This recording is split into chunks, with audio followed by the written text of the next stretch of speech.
Power 102 Digital.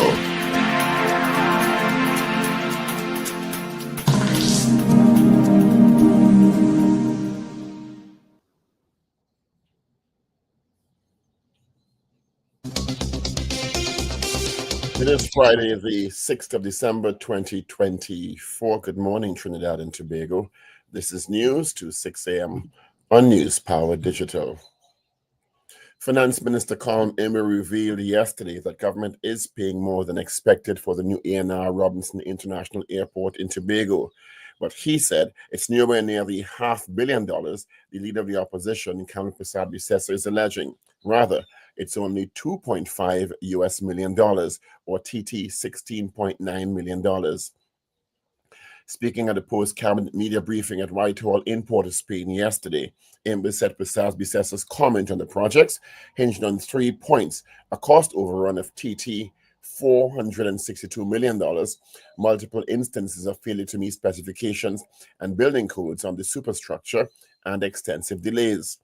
Addressing the media for the first time since the allegations were made public on Monday, Emery acknowledged the original construction contract was US $128.7 million, or 872 million TT dollars, inclusive of provisional sums and contingencies. He also admitted the project is slightly behind schedule, as the completion date was originally January 2025, after COVID-19 delayed works which began in 2020. Emery said, contrary to Prasad-Bissessar's claims, the project has accrued TT $431 million in cost overruns. The original figure increased by only 2%. He explained, though, the original contract catered for US $11.5 million in case of variations, adding that this has since risen to US $14 million, or TT $94.8 million. The Tobago Business Chamber is hoping the construction of the new Tobago A&R Robinson International Airport expansion project is accompanied with the improved room stock and increased domestic and international airlift to the island. Tobago Business Chamber Chairman Martin George believes with these factors in place functioning smoothly, it should be assisted with better marketing for Tobago, more room stock, and increased airline arrivals. George says it makes no sense to have a new airport for Tobago, but the necessary support systems to accompany the move are not in place, which could have implications. The Tobago House of Assembly warns it's willing to go to the international community if the sister island is not given autonomy, which has been pursuing for a long period of time. Chief Secretary Fadi Augustine, speaking at Tobago Day Awards function in Shore Park Cultural Complex this week, said self-determination remains high on the agenda for the THA. Augustine said the international arena will not be sidelined if the island is not treated in a fair way relating to key issues which affect the island and its people. As New Year Eve celebrations draw nearer, the Fireworks Action Coalition of Trinidad Tobago, FACT, is demanding accountability from the Attorney General over the prolonged delay in advancing legislation to regulate firework use. The group, comprising non-profit organizations such as TNT Association of Retired Persons and the Society for the Prevention of Cruelty to Animals, has accused AG Reginald Lamour of failing to safeguard the welfare of citizens and animals.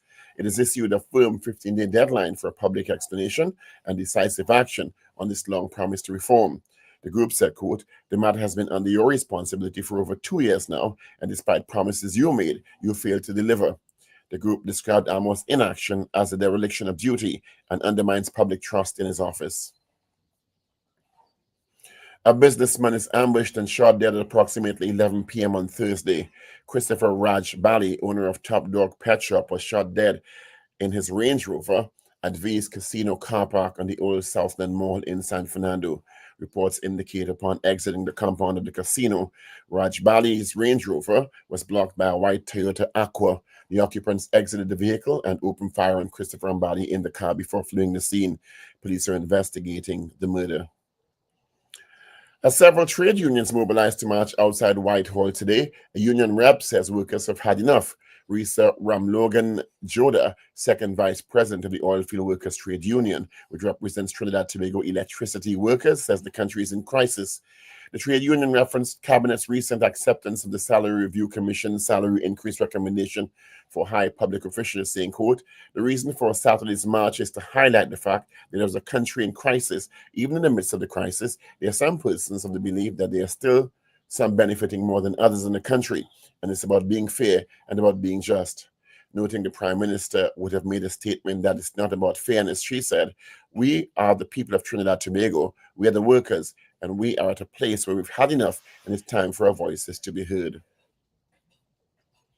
The Education Ministry has revealed the award of 100 scholarships based on the results of the Caribbean Advanced Proficiency Examination CAPE Exams 2024. 10 scholarships have been awarded in each of the 10 category cognate groups solely based on academic performance.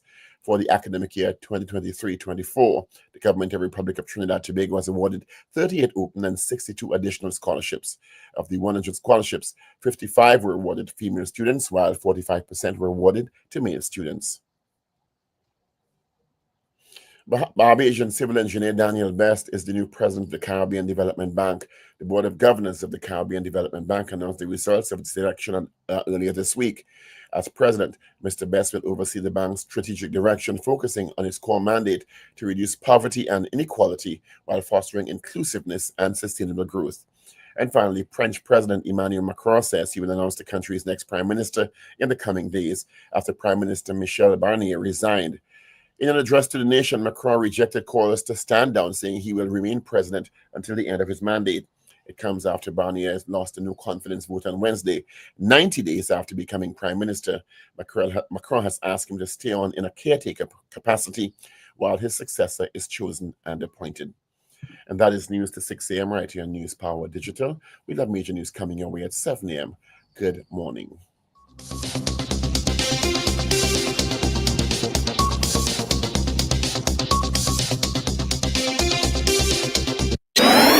Up to date and credible. Power 102 Digital.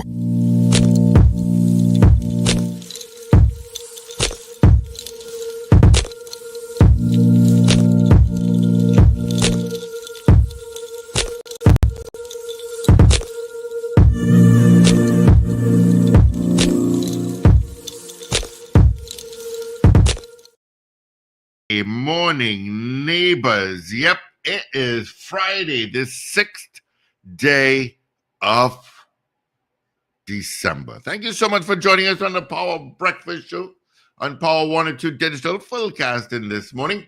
We just heard from Dr. Paul Richards. We'll hear from Wendell Stephen. Richard Ragoobarsingh will pop in. We got Ruben and Shane in the background. Of course, my name is Steve Khan. 24 degrees at Piarco International Airport, same at Crown Point. Yep. And our weather forecast for today, 2 lines. Long, fair, breezy periods interrupted at times by isolated light to moderate showers in a few areas. All right, so there you go. It is also the last day of the school term, and I have no traffic to tell you about at this time. All right. Good morning to you, Paul. Wendell. Morning, Paul. Good morning, Steve. Morning, Trinidad, Richard, and good morning, Trinidad and Tobago and listeners all over the globe. Good morning, everyone. I have loads of birthdays today. Let me get them out of the way, please. My cousin Gloria Strong Hinkson lives out there in Canada. She's 75 years old today. Happy birthday, Gloria. She doesn't look a day over 50. Henry Meng, whom I met in China when we went in 2019. Happy birthday, Henry. Deanne Chris out there in St. James. Irene Hines, operations officer of the PNM, former councillor and alderman. Happy birthday, Irene. David Manning, son of Patrick Manning, he is celebrating his birthday today too. Anthony Lewis from Wassam, my former brother-in-law. Happy birthday, Anthony. Lennox Stephen, my cousin also, is also celebrating a birthday today. Dave Simmons from Cocorit. Trisha James, Rachel Graves Williams, and Giovanni Potts. Everybody remember him, the son of Boxo Potts. He is also celebrating his birthday today. And lastly, Keron Joseph Samaru. Those are all my birthdays for today. Everybody whom I know personally, actually, except maybe Keron. Yeah. Happy birthday to you all. The 6th of the 12th. All right. Absolutely fantastic day. Yeah. I think this weekend that most people will put up their lights and trees and so on. I see a lot of cleaning going on. Yeah, I actually buy lights to put up, but I just don't have the spirit I just don't have it. Yeah, I ain't feeling it. This Christmas is coming so fast. So fast. I'm just hoping not to be in Trinidad for Christmas, like I was last year. Last year I made a late decision to travel, and I'll probably do the same again this year. Last year I spent Christmas in Atlanta. Actually, I went to watch the Nutcracker, and I actually purchased one of them to put up in my house, and I haven't even put it up yet. I thought you were the Nutcracker. That too. Sometimes I feel like I am. You have to go and watch the Nutcracker. Sometimes I feel like I am a Nutcracker. Yeah, you crack a lot. Yeah. You're along the right lines. Among the Nutcracks, I am around. Too many to mention. I told you I volunteered to be a counselor. You need to talk about this stuff and work through it. I volunteered to come, but you don't have a lot of time for me. I have a lot of issues. We take one at a time. It's too easy. We'll take the video obsession first. Yeah, okay. The obsession with those videos. The emojis. Those are stickers, you know. They just look like videos, but those are actual stickers, you know. You have to get to, what's driving the particular trend of the videos. You don't want to go through my stickers, you know. I don't. You drop my phone and run. Absolutely don't. You drop my phone and run. You have to get access to your phone. Right. Anyway, good morning, Trinidad and Tobago. So just as we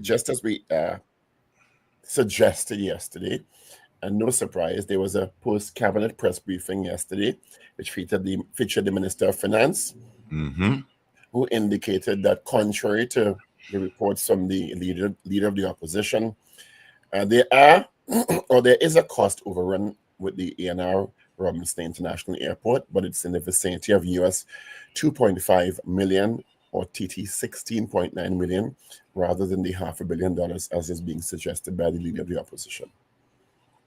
Well, there was no surprise that they would make another attempt to make another airport scandal.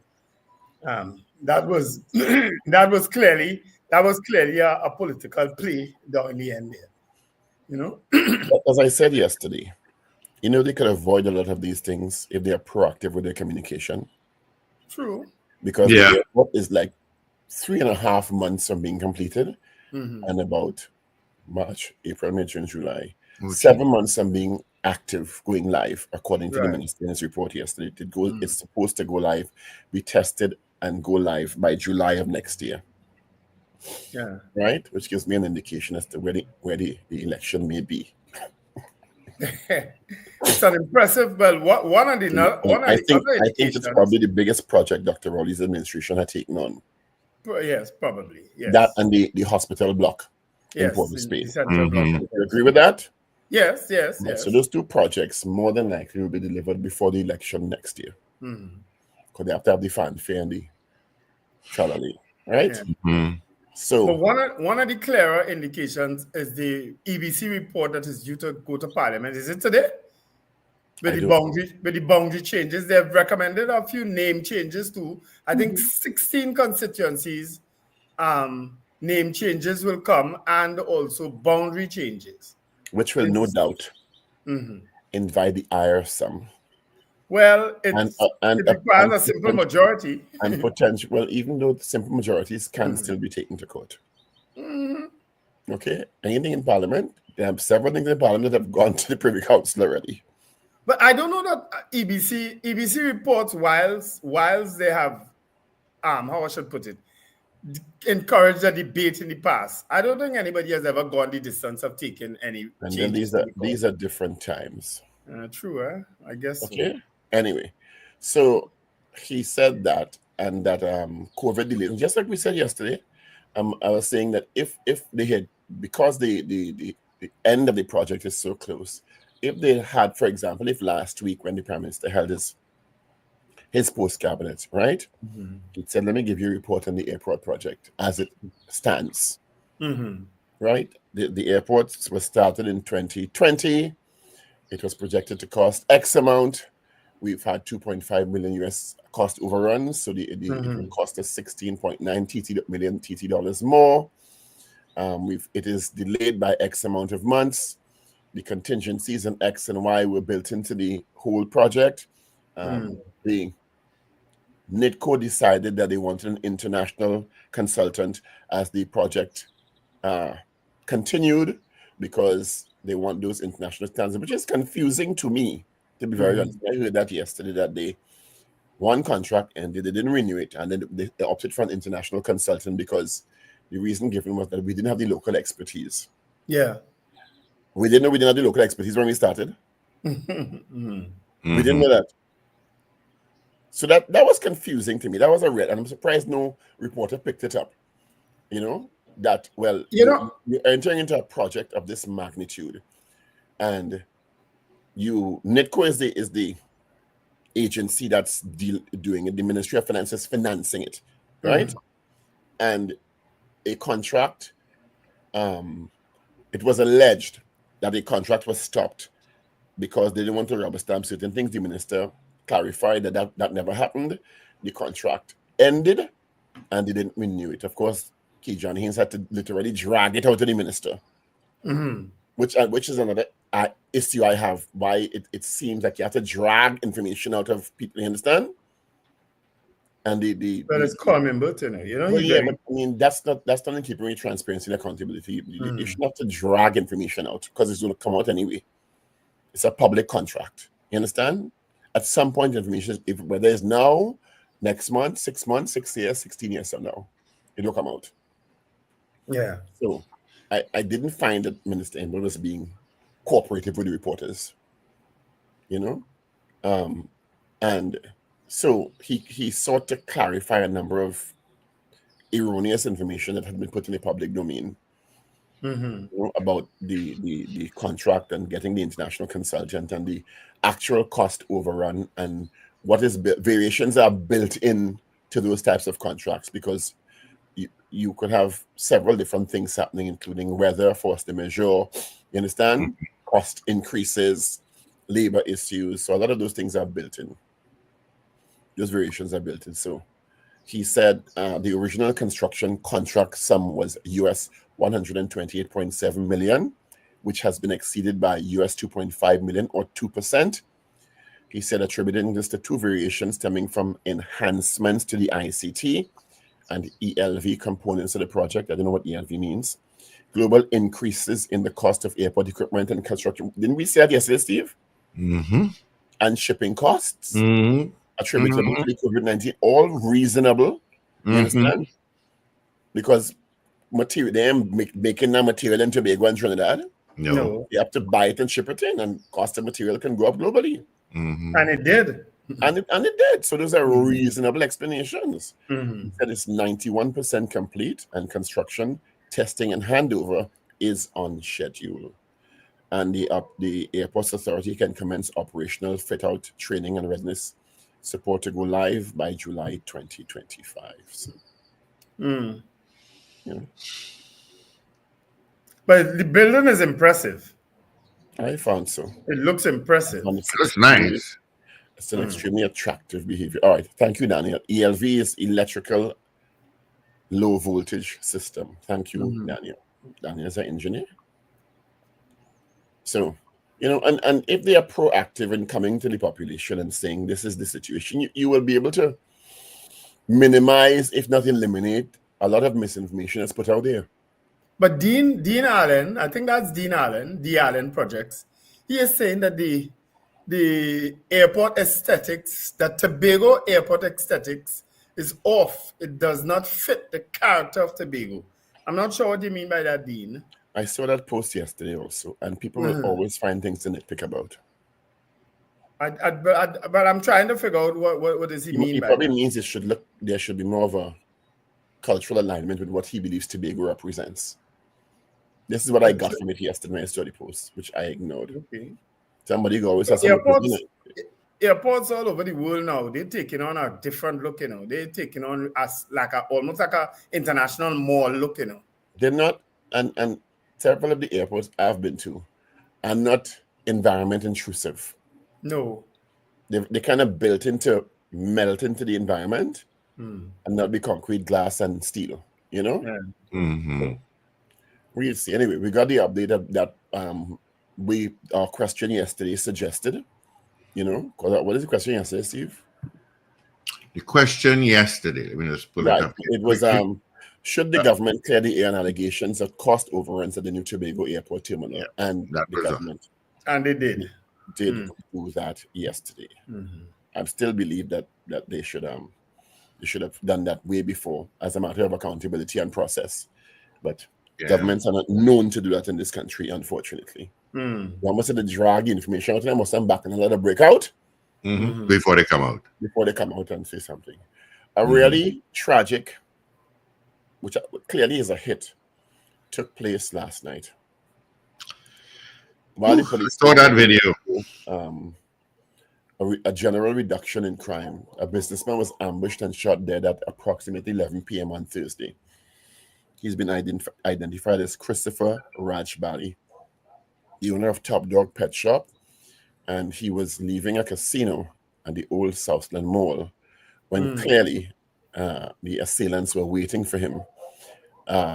They were driving a white Toyota Aqua.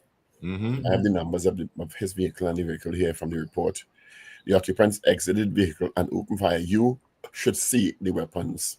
I'm going to play the video, audience. The video is very graphic. Yeah, it's quite graphic, folks. I only saw a still picture. I didn't know there was a video. Yeah. So Daniel, you're right. I found one of the reporters kept harping on what was clearly an outdated report. And the minister kept asking, what is the date in your report? And she didn't have a date of the report. I think it's one of the GLEAD report. And the minister identified that he had the latest GLEAD report, and they'd had 11 or so reports since that December 2023 GLEAD report. You're talking about Madam Google? Yeah, Madam Google. Lady Google. And she kept going on about the information, and that clearly, which she admitted was probably outdated report. Which was confusing to me because the minister indicated, well, I have 11 other reports post that. She doesn't hide her agenda, you know. I have no problem with it. Yeah, but pivot now. Pivot. I thought Keyshawn Haynes had the best line of questioning, quite frankly. Yeah, well, I was watching Keyshawn and he was saying, well, what is this lady saying? What is this lady asking? He was a little confused by her continued line of questioning after something was clarified. So the video is very graphic, so please be advised. This was last evening.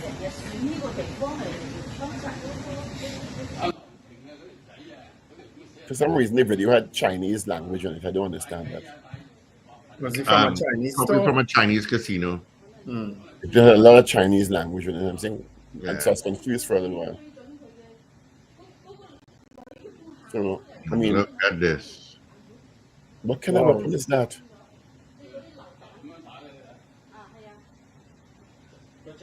And they're always looking to run, eh? They don't even have any confidence in what they're doing with the gun. Condolences to his family, friends, and colleagues. It's very disturbing. This is clearly a hit, you know? Yeah, well, they were kind of almost blocking his path, eh?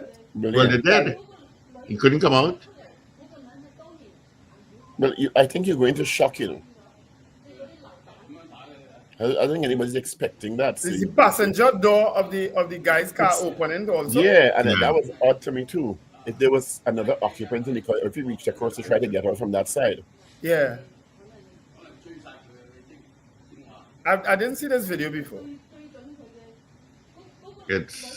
I don't know. I mean, it He doesn't must get have more not disturbing been than that. I mean, your instinct would also be to mash your gas and ram that car, eh? But he didn't even get to do that. That would, if I see, He went in the shop, clearly. to ram the car. You understand? I would have rammed the car. Or reverse and try to ram them. But as I said, you will think in hindsight or retrospect, you could think you can do all kind of things. Yeah, true, eh? True. You will go into shock in that very moment. Yeah. Because he clearly wasn't expecting that from that car in front of him? Because the car looked like it was going out He of the was seemed to be driveway just too. waiting for this car to move to get out. Yeah. And you don't know if he came from a casino, if he may have had a few drinks and be a little inebriated or disoriented. But it's very, very disturbing. But there was clearly someone in the vehicle with him because the passenger door opened. But I don't know. They didn't see anyone don't know else for was sure. hurt. Maybe he reached across to try to get on that side, you understand? So I'm going to slow it down. At this point, I don't know if you're waiting and you're seeing a door opening. At that point, you must notice they have guns, right? And probably firing already. Sending me messages. So you're going into shock. So what could be the motive for this? I don't know, yes. And look at the weapon. Mm-hmm. There ain't no ordinary gun, you know. Mm-mm. That's an automatic rifle for sure. So I don't know. White weapon. cars and black cars. My goodness. Everything involves a white car or black SUV now. So I agree with Minister Hines and Minister Scotland, I believe, who both suggested the laws should be amended, the Firearms Act should be amended, that anyone caught with those weapons, they have no bail option. No bail. Yeah. You know? Well, everybody's sending me that video now. Yeah. I didn't see it before. Foot still on the brake on the range.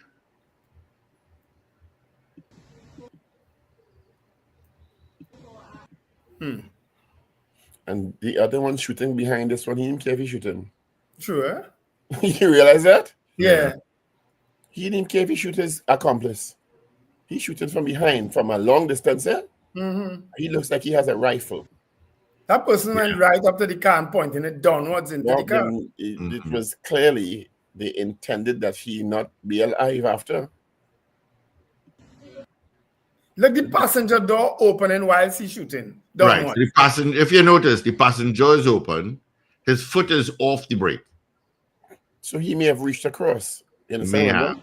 May have. That's what I'm thinking, because the reports didn't indicate anyone else was in the car or injured. No.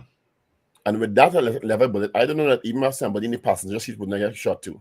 Yeah, and that's a huge hump to climb over if you're in the driver. What I'm paying attention to, guys, is that the guy who was shooting is actually pointing the gun downwards to indicate the person is slumping in the car whilst that door is open.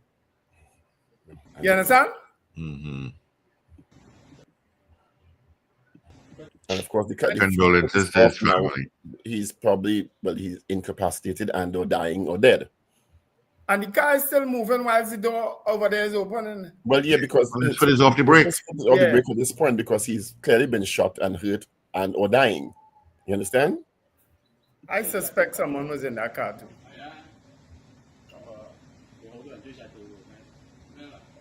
The video doesn't go further where anybody jumping out. Look, someone coming out of the car. Yes, someone come out of the car. Wendell is absolutely right. Yeah. Watch. Mm-hmm. Someone is coming out of the car. Someone is coming out of the car. Wow. So that person. So there was a witness. It looks like a female, because I saw some here. Is probably in shock and is amazingly not hurt. Or seemingly not hurt. We haven't heard reports of anyone that's being hurt yet. So. Wow. That's a crazy video. Yeah, that's something. I don't know. Yeah, I don't know what to say about our beautiful. See the hair toss there? Banana Republic. So it looks like a female. Yeah.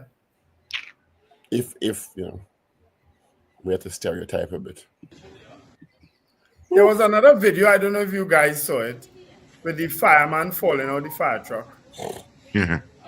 I heard jumping out or falling out. But that's how it looked to me, Paul. They said he jumped out of the truck. That's how it looked to me. The reports I saw said he jumped out of the truck. Because you can't fall out of a truck on your legs, so. Well, you can if you have some feline in you, fats on the leg. Right, look, he's still shooting downwards while the door opening.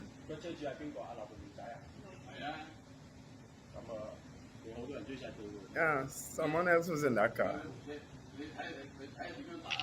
So sad.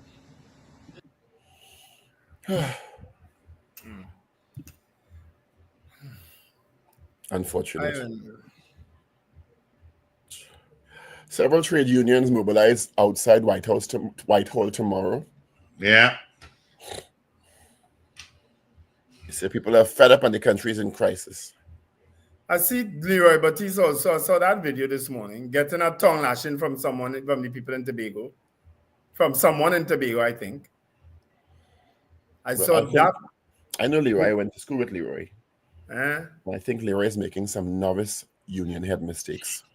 Well, first we begin with Leroy Batiste. Was he ever elected to the position? Question number 1. And they have not called an election since, have they? Question number 2. And he's clearly aligning himself politically. He has not hidden that. Is or has? He has clearly aligned Well, himself. this is the perception people will get based on some of the decisions he's made. I don't think he's hiding that. And I don't know. Anyway, let me leave it alone before I say what I want to say. I got in trouble this morning. I think he's making some really foolish mistakes. Let me just put it like that. Well, as the head of a union, that seems itself in some level of turmoil. You know, shall we open the phones? Yeah. France is in turmoil. Yeah. Well, we have some calls already, Prime gentlemen. Minister has resigned, eh? Yep, you have no choice. You want to force your budget without parliament vote? No, that ain't go over too well. And Macron just... Morning. Good morning. Good morning. Next. Yes, go ahead. Yes, go ahead. Next, Steve. Even if you have an FUL, even if you could be the most alert person, there's nothing you could do when men come out to kill you like that. We could sit here in hindsight and analyze and say they should have ram and they should have this. If you know you living a good life and you ain't do nobody nothing, and somebody decide they want to kill you for whatever reason, if it's property, if it's land, because they do these things for all kind of nefarious activity. That video proves, without a doubt, nothing to see. A woman, remember the woman from Diego Martin called and said about police walking to court and they need a gun and whatnot. This proves this validates what I said. Sometimes, Nemesis, it's people who threaten and trying to extort money from you, and you didn't comply. Extortion is an a lot of these things are extortions that people didn't comply in. Yes. And when they come in for you, there's nothing you have no chance. You have to be John Wick to get out of that. They stand up over this man and offload an automatic weapon. Even if you had a bulletproof vest, even if you had what, when they come in for you, there's almost nothing you can do to protect But Lincoln, you said if you're living a good life. Even if you're not living a good life, you can't be prepared for that. Correct. So I know this would be an argument to not give people FULs, but I still believe in it, okay? Having a fighting chance. So I'm condolences to the family of these people, and I hope that justice is found and they find the perpetrators. And once again, these police needs to be on the road, stopping especially the vehicular choice for these criminal activities, Aqua and AD, wagons and Tira. Right? Unfortunately, it will be in the realm of stereotyping, but that's what we're seeing. Stereotyping, the statistics are showing that there are certain vehicles that are used more than others. Correct. Stereotyping at that point is Thank you, pal. All right, then. All right. Morning, Richard. Is that Richard in the bottom there? Yes, it is. Good morning, guys. Morning, Richard. Morning, Rich. Morning, caller. Good morning, Steve. Hi. Morning, Dr. Paul. Morning, Wendell. Richard. Welcome. Morning. So, I always find with a PNM government, they never, ever communicate to the members of the public when most things go happen. They always wait for somebody to say something and then they want to come and defend whatever it is. If you're taking funds, if you're being proactive, some of the things might not come up. But since when Monday, when the opposition leaders said that, we had to wait till Thursday for them to get the things to put together. To get in more detail, that is. So that has been happening over and over and with everything, nearly everything. Even the jobs, the regular jobs that the ministries do, some of us don't even know about it, So I think the PNM always lacking that kind of information to the public. And the other thing, with watching this video, I find the guy who came out first, he looked like a military type person, because he looked like he knew what he was doing. The other one was shooting all over the place. He might have killed his friend and all, because he was... I'm not even sure if the other guy actually let off shots. It didn't even look so. He looked like he was just pointing as a cover. Okay, just cover it in case somebody do something else, So I guess, but see how brazen these people are. You can't go nowhere in. And the time, look, I watched the time there. I said, oh gosh, so they were waiting. They know the man there, so that means apparently they were waiting for him. Yeah, so the other thing too is that when you commit a crime with the license plate fully on, it's more than likely a stolen vehicle, Yeah. Because they're going to use a vehicle that's registered to them, What vehicle is he driving? Is this a Range Rover? An Aqua PDZ 253. So the thing is, these people so brazen, they just don't care about nothing anymore. And just this week I'm saying, oh God, I'm so happy we didn't have so much murders for these last few days in December. So December started actually. We hardly had murders. And to see this wild thing that's happening now, it's so sad in our country, These are clearly hits. Have a good day. All right, thank you. Lots of calls. Good morning. This is not a robbery. This is a hit. Morning, gentlemen. Morning.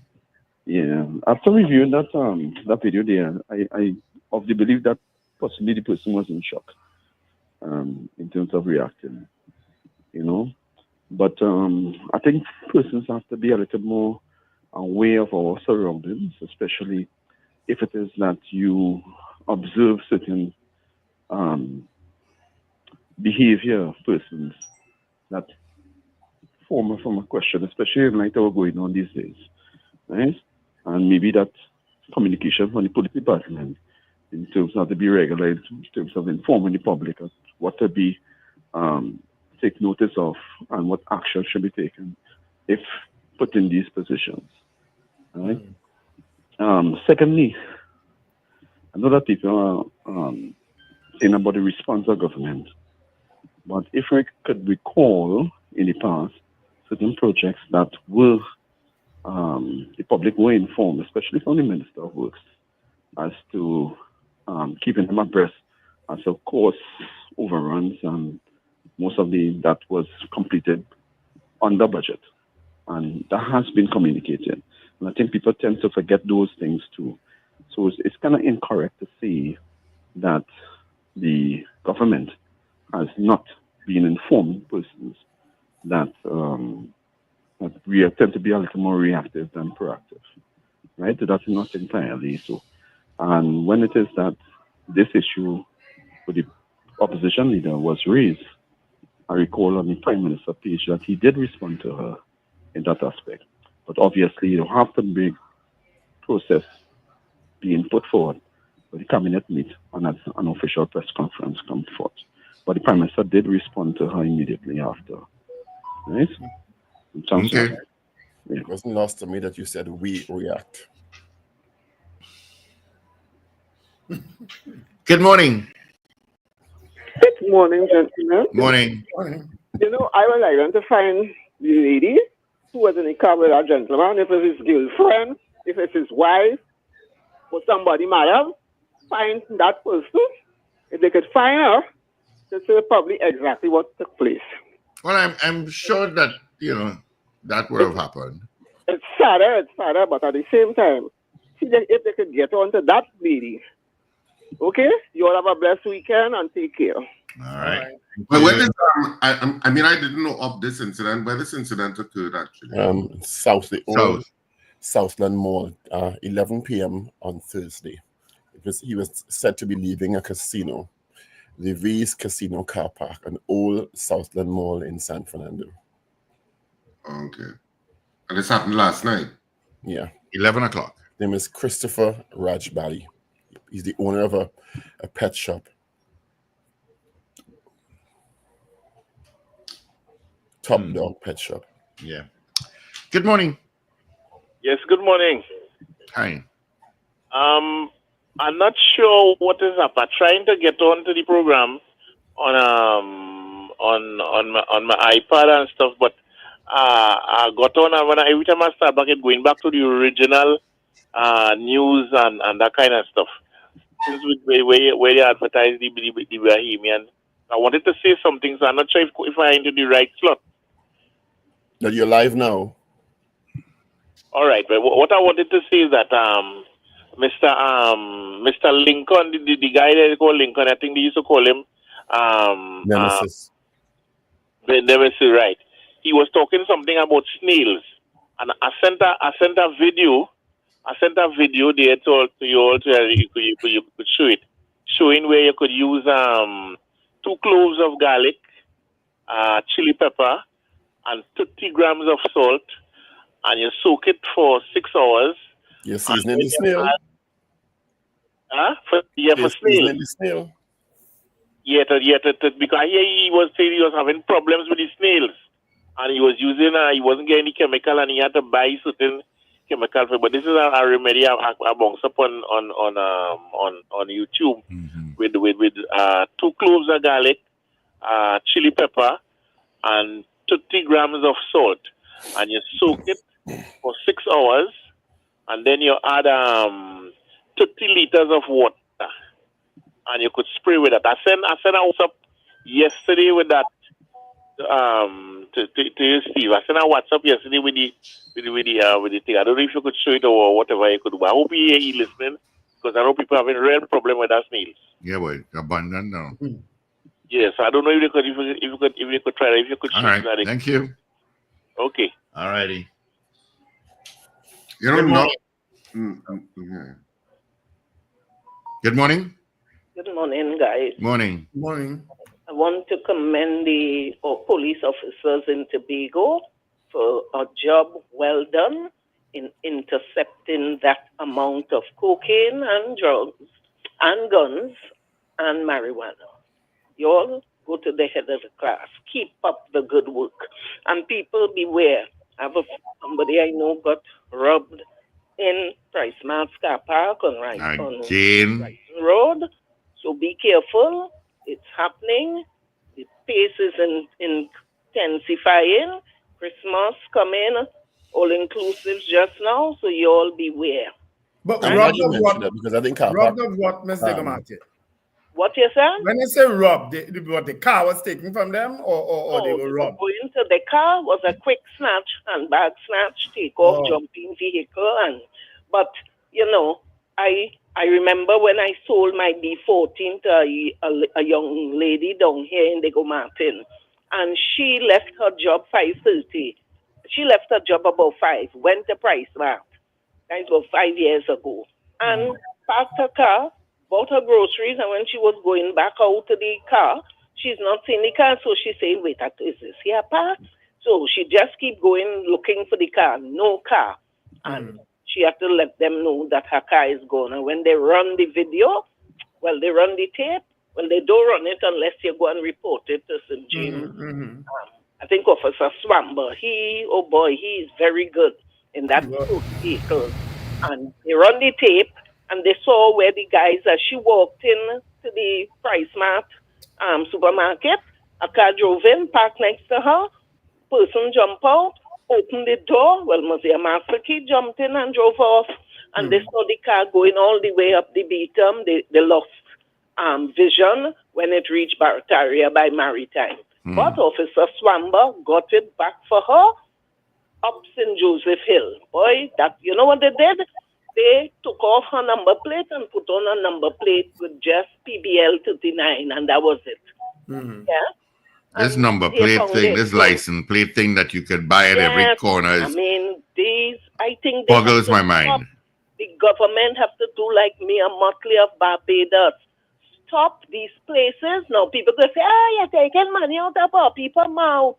Stop these places. You could just go in anywhere and get out. I never forget when I had that same B14, a police officer stopped me in on Independence and she tell me, "Oh, my number plate is faded and I could get charged for it and go and change it." And when she asked me where do I live, and I said, "They go mad." She told me where to go by that Jehovah Witness Church in that street there. It have a place, there's do number plates. That is Well, it nonsense. everywhere. Anywhere you could Yeah. go and Thanks, get a Diego number Martin. plate. Come on, man. Y'all have a blessed weekend. All right, you two have a safe one. But this fireman is Spider-Man. This man jumped out. I have my opinion on that video that I will not share. What do you think happened?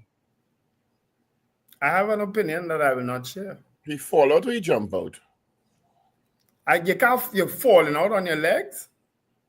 If you're sitting, you can. What is there in the back of that fire truck? I don't even know what the back there look like. Chris Wendell messaged me. Marcus Taylor messaged me. I have a few firemen who listen to this show. Yeah, I mean, it looked pretty. He looked pretty close to the vehicle because he kind of rolled away from the vehicle. Because he could have been crushed by that vehicle, and then the back wheel could have crushed him, and you have no control over the cars coming behind. Well, based on the direction he jumping out and the turn on the corner, there was very little chance for him to get under the vehicle.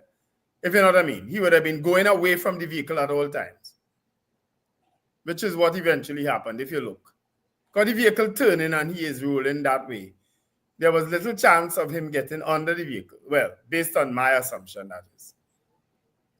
Richard, do you have papers? I have the Guardian.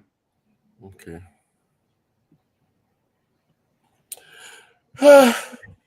Good Friday morning, everyone. It's Friday, the 6th of December. Let's start with the Express newspaper for this morning.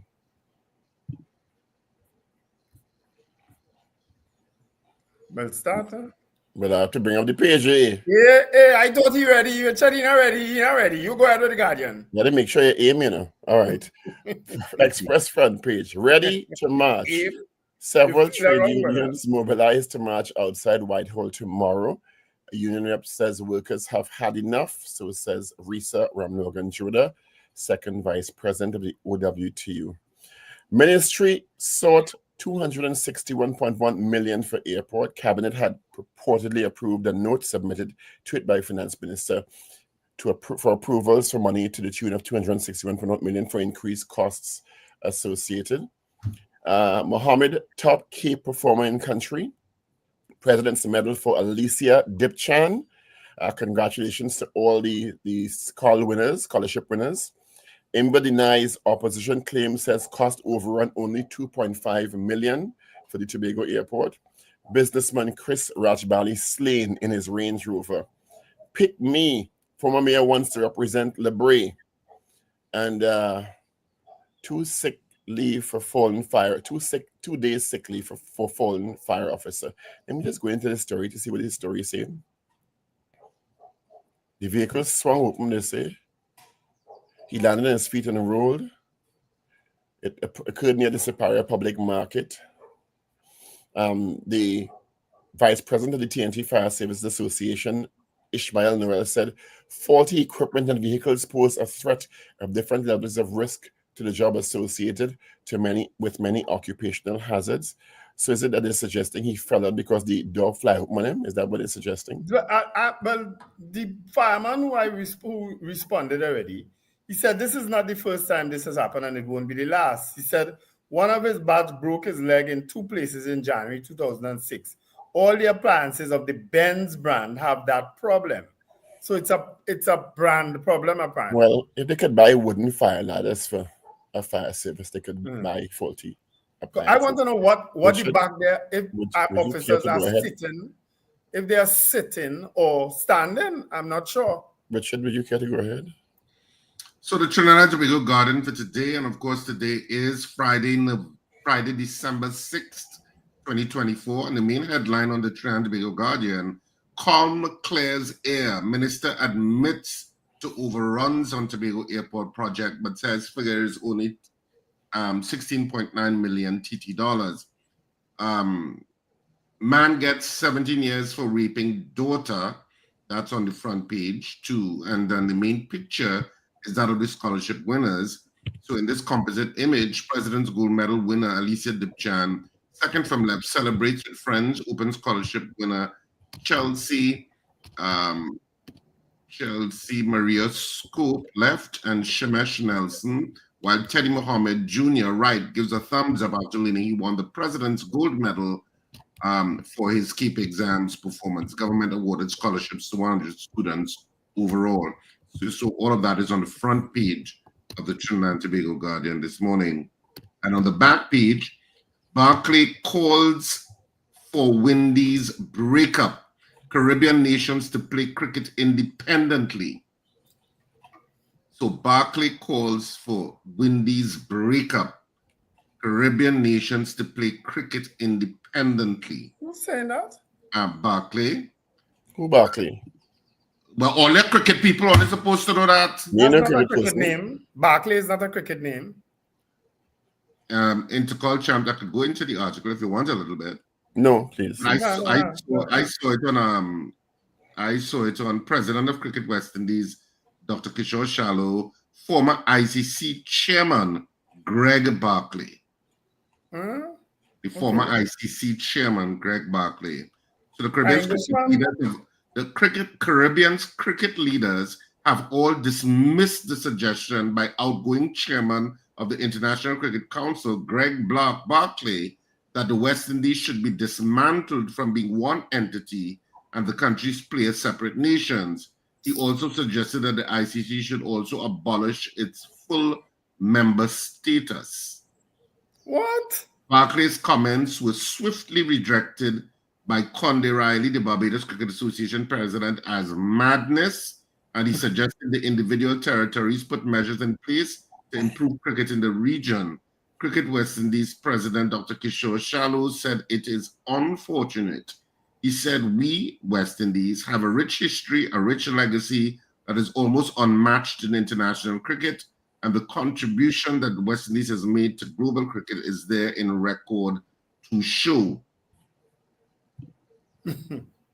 All right. I mean, there's more context that goes on, but that's kind of a précis of it. So that's it for the Trinidad and Tobago Guardian for today in terms of the sports pages. Let's move to the Express now. Or the Newsday now, sorry. CLS and MSJ support protest over increase for PM and officials. We're given 15 days to explain lack of firework laws. I thought that could be the subject of our question this morning. As New Year's Eve approaches, another hoopla over fireworks, in the country. That's what we're talking, nothing ever happens. President's Medal winner to sponsor 2 needy students, Scholars Give Back, Inward Defense Tobago Airport Project. President's Medal winner credits determination for success. NACTA coming securing La Hocotel Paro. Well, we didn't need a poll to tell us that. Justice C. Prasad start a domestic violence registry. That could be a subject of our question also. Report NITCO should get help to complete Tobago Airport. Prasad says Imbert brought airport reports to cabinet. Glasgow Radar Airport Soca competition, and that's it. That's the main stories in the Newsday. What Glasgow? What soca competition?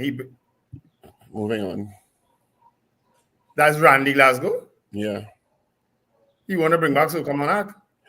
It's 6:54. Those are stories making news. Steve, could you share some? Yes. You have a lot of unresolved issues from all these old promoters, eh? I have no issues with any old promoters. None. You make it so obvious. Yeah. He's carried tote. He's tote for long, you know. Oh, you're getting toties, totas, everything again in one. What? Repeat that. Repeat that. I didn't hear all. Yeah, I out and I water and then I heard totas and what? Totins. Tootings and Toties. toties. Okay. Yeah, Are those the ones who do the tooting? Or who are What- tooted upon? So why you call the person? The person who doing the toting is called the toter, right? And the person who accepting the toter, what they call them? It's like an employer-employee thing. Oh, so they are the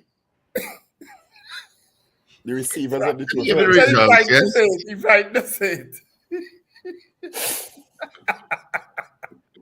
At a unicorn, then you. I got you. Forget me. They'll use All my right, body. let's get the results of the poll where we asked you yesterday, should the government clear the air on allegations of cost overruns at the New Tobago airport? Every single person said yes. Hmm. All right, every single person. No. So I see comment did do it yesterday. Remember I told you I heard that he was going to answer to it. Possible questions. You must be calling. 1. Should fireworks be banned on New Year's night, legally banned? 2. Are you satisfied with Minister Imber's clarification of the cost overruns at the Tobago airport? And 3, do you think Soca Monarch should be brought back? All 3 very good questions. So I'll let the guys decide.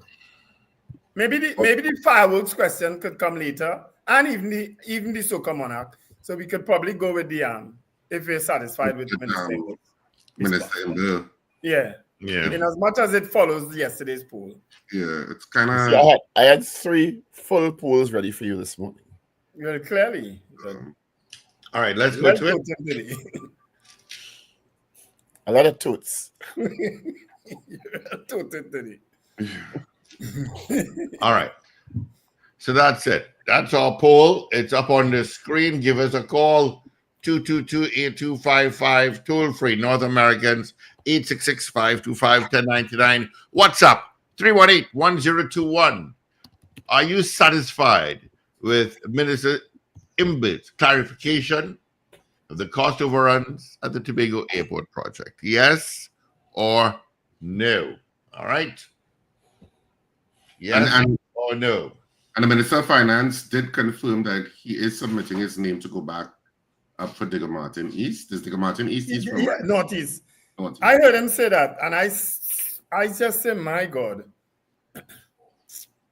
I don't know. Because he was, I think one of the reporters asked. Yes, he said he will be submitting his nomination. Yeah. All right. So Josie Richardson said yes. Jean Clark, yes. Wayne Bennett, yes. Mrs. R, yes.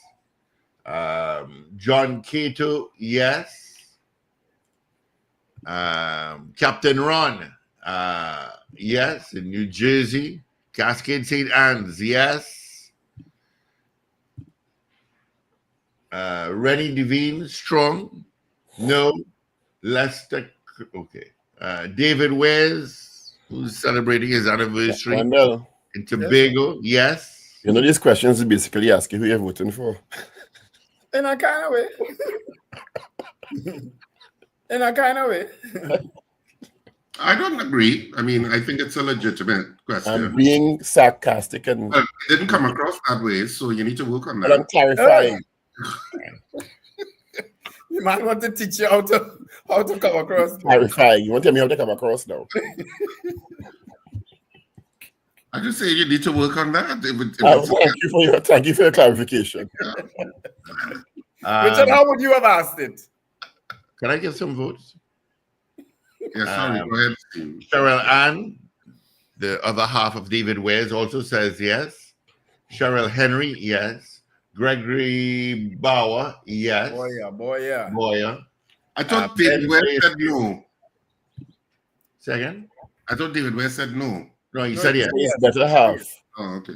Yeah. Listen, come on, listen, keep up. Ben J. Satan says yes. Did anybody say no, Steve? I think. Yes, Rennie Devines. Rennie Devine said no. Okay, because I had one no recorded and I was unclear. Somebody said no. All right. All right. Rena Boodoo Jennings, I say yes. Vincent out in the UK says yes. Morning, Vincent. Ray Garcia, yes. Kenny and Harlem, yes. I was going to say when the caller spoke about the Price Mart robbery, that I was at Price Mart yesterday. I noticed I didn't see any security guards, and it's the time of the year they need to have security guards in the car park.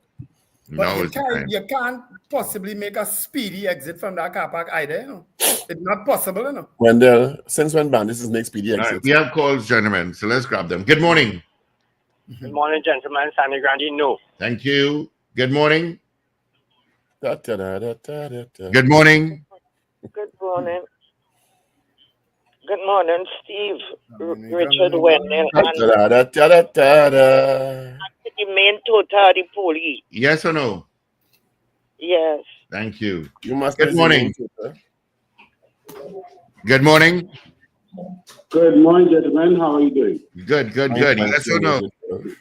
Yeah, I'm calling respect to the proposed march by trade unions. Yeah, we're doing our poll right now. We'll do that next hour. Okay, thank you. All right, thank you. Good morning. Sounded like a new person. Good morning. Trend City, yes. Thank you, Trend City. Good morning. Oops. Not there. Oh, here we go. Good morning. Top of it and God, this Friday morning to you, gentle people. Thank you. Dr. Paul Richards, how we do our research ever? There's just Nigerian working with me.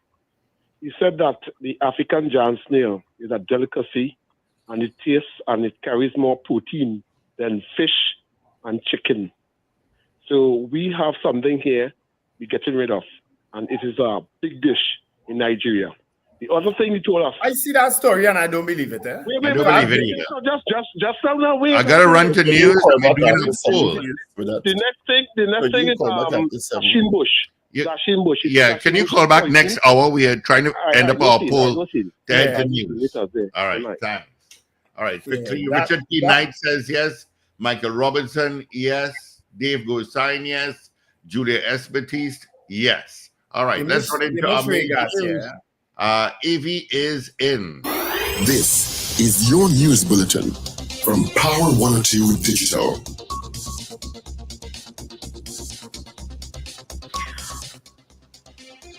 March 31st, 2025 is the completion date for Tobago Airport Expansion Project. Tobago Business Chamber backs new Tobago Airport Expansion Project, but cites need for more room stock and increased flights. THA Chief Secretary threatens to seek international help for greater autonomy. 100 scholarships awarded for Cape 2024, and a businessman is shot and killed in his vehicle. Details in a moment.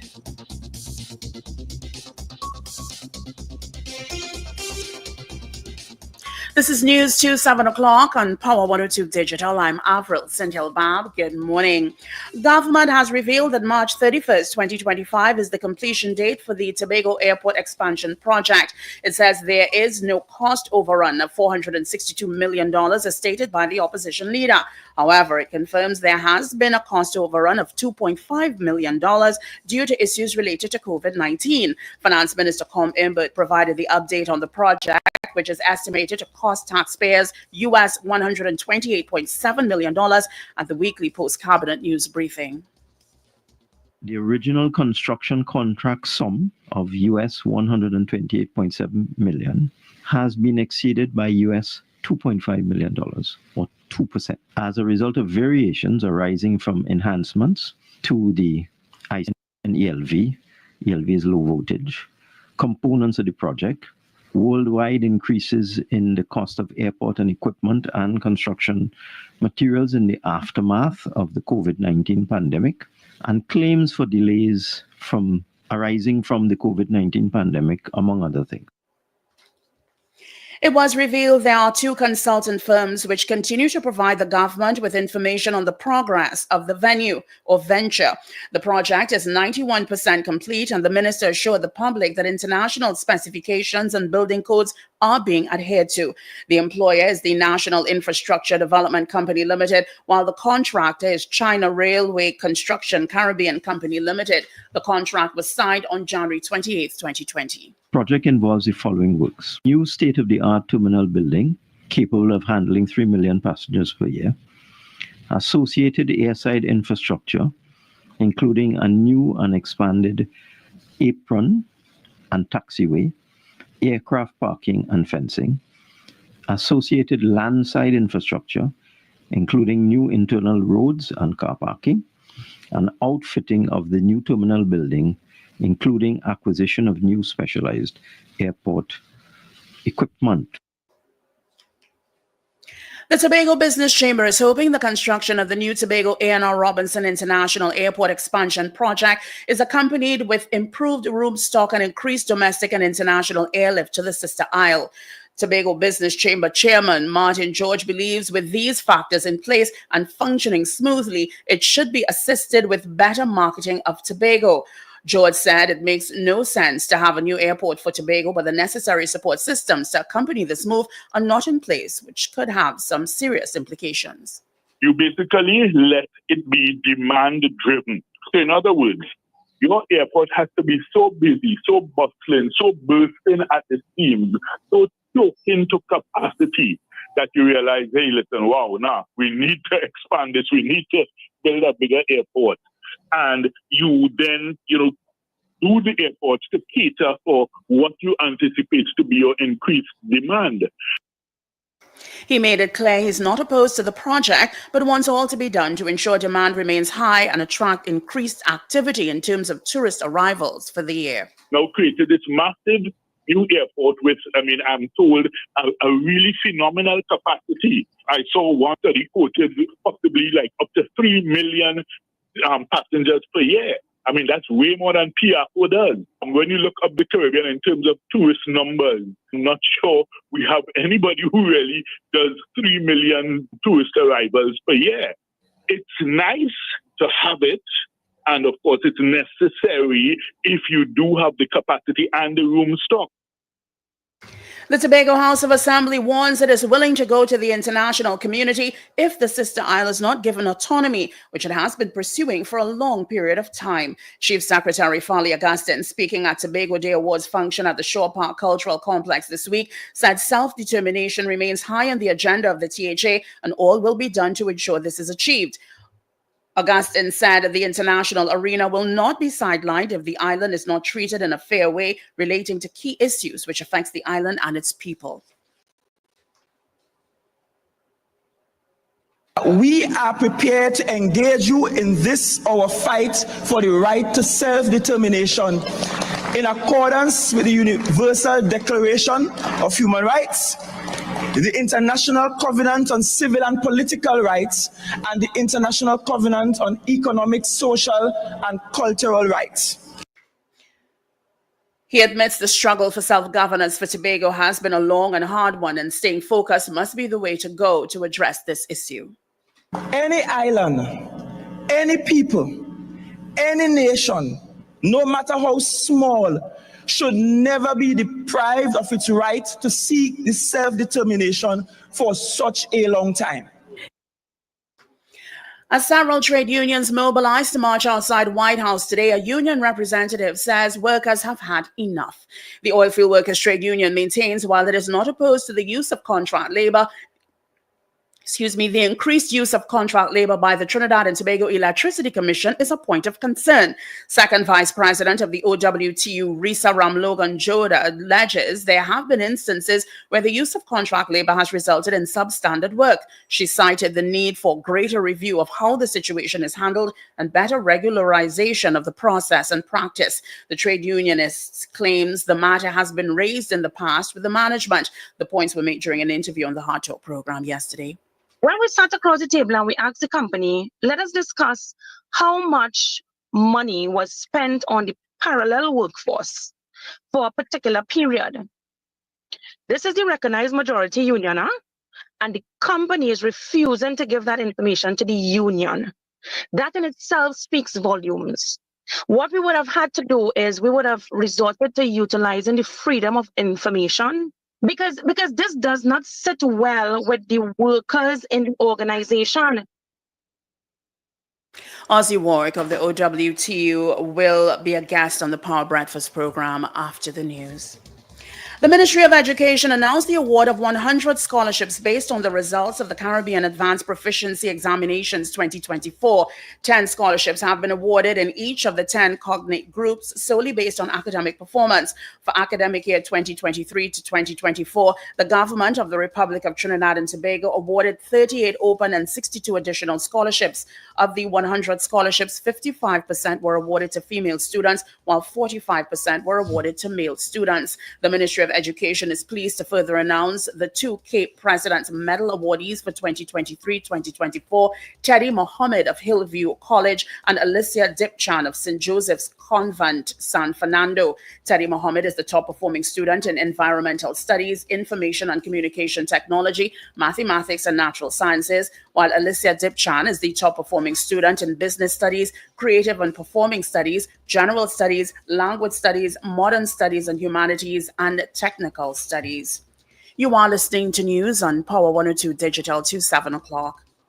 A San Fernando businessman's life came to a gruesome end on Thursday night after he was gunned down inside his vehicle. Chris Rajbali, owner of a pet store, was attempting to exit the parking lot at V's Casino at Union Hall, San Fernando, when a white Toyota Aqua blocked his pathway. At least 2 men exited the vehicle and opened fire on Rajbali's Range Rover Sports utility vehicle. The incident occurred at around 11 p.m. Rajbali died at the scene. It's unclear whether a female passenger who was in the vehicle was injured. Police said the shooters were all carrying high-powered weapons. Rajbali was the owner of Top Dog Pet Shop in San Fernando. Well, finally, here's weather news for the period today till midnight. Trinidad and Tobago, long, fair and breezy periods interrupted at times by isolated light to moderate showers in a few areas. Look out for a forecast maximum temperature of 32 degrees Celsius at Piarco International Airport and 31 degrees Celsius at Crown Point in Tobago. Currently, it is 27 degrees Celsius at Piarco International Airport and also 27 at Crown Point, Tobago. Recapping your headlines to 7 o'clock, March 31st, 2025 is the completion date for the Tobago Airport Expansion Project. Tobago Business Chamber backs new Tobago Airport Expansion Project, but cites need for more room stock and increased flights. THA Chief Secretary threatens to seek international help for greater autonomy. 100 scholarships awarded for Cape 2024, and a businessman is shot and killed in his vehicle. I'm Avril Sintil-Bab. That was news to 7 o'clock on Power 102 Digital. You can look out for more news in detail at 12 o'clock today and an update at 8 o'clock this morning. For more details, log on to power102fm.com. Up to date and credible. Power 102 Digital. Alrighty, thank you so much, AV, for our major news. You can join her again come 8 o'clock this morning for our news brief. All right, quickly tell you, last day of school, hardly any traffic, just from my McCoy to UE and just getting the Port of Spain, got a little volume there. All right, so there you go. Let's see if you have any more votes in our morning poll where we asked you, are you satisfied with Minister Imbert's clarification of the cost overruns at the Tobago Airport project? All right. Let's see. I had some here. Michael Gradison says yes. Pamela Moses says yes. CJ New York, yes. Morning, CJ. Let's see. All right. I have, I think it's Michael in the UK saying yes. Cascade St. Anne says no. David Nelson says yes. What did Lester Cragwell say and Hector say and Royalty Forever say? What did they say? Were you seeing those? I know, I'm just asking. I just tease. I'm going based on Paul's deduction just now. I'm just adding to the bacchanal. Okay. All right. Not a problem. All right. So I guess should be online. DL ain't voted either. School out again, I believe. Like they're going under different names today. And speaking of different names, let's welcome Santa Claus. Hey, you know, long I see Ozzy. Look, let me put on glasses for Ozzy. You know? Yeah, putting glasses for Ozzy. Hey, Ozzy, how you going? It's so long we haven't seen him. Ozzy was such a regular in studio. I haven't seen him for a long time. The man busy. Can I give you results? Or you all just... No. Well, you finally came in, so... No, I was listening. I was waiting. I'm not rude. I would just interrupt. So anyway, our poll this morning. Good morning, Ozzy. Our poll this morning. Are you satisfied with Minister Imber's clarification of the cost overruns at the Tobago Airport project? We had 31 people voting on the poll in the allotted time.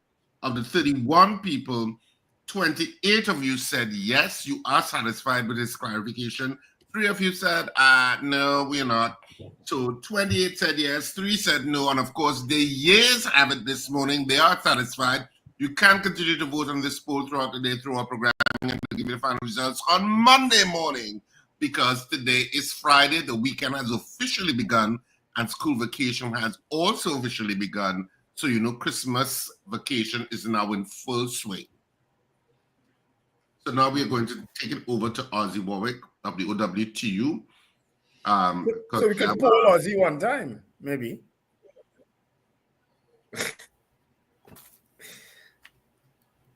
Ozzy, how would you respond morning, to our poll everybody. this morning? Morning, Ozzy. Good morning, everyone. Morning. Thanks for joining us. Yes, well, it's good to be with my good friends again. I know we feel like strangers. I think he having a little internet issues with his video there. It's freezing every now and then. Is it better now? No. Good morning, Ozzy. Could you turn off your camera so we can get some... Yeah. Better you turn off your camera. Yeah. So we get some more bandwidth. Yeah. Is this better? Is this much better? Yes, we can hear you. I mean, OWTU bid for a refinery, you could afford a little more bandwidth. Well, I thought it's because Steve keep harassing.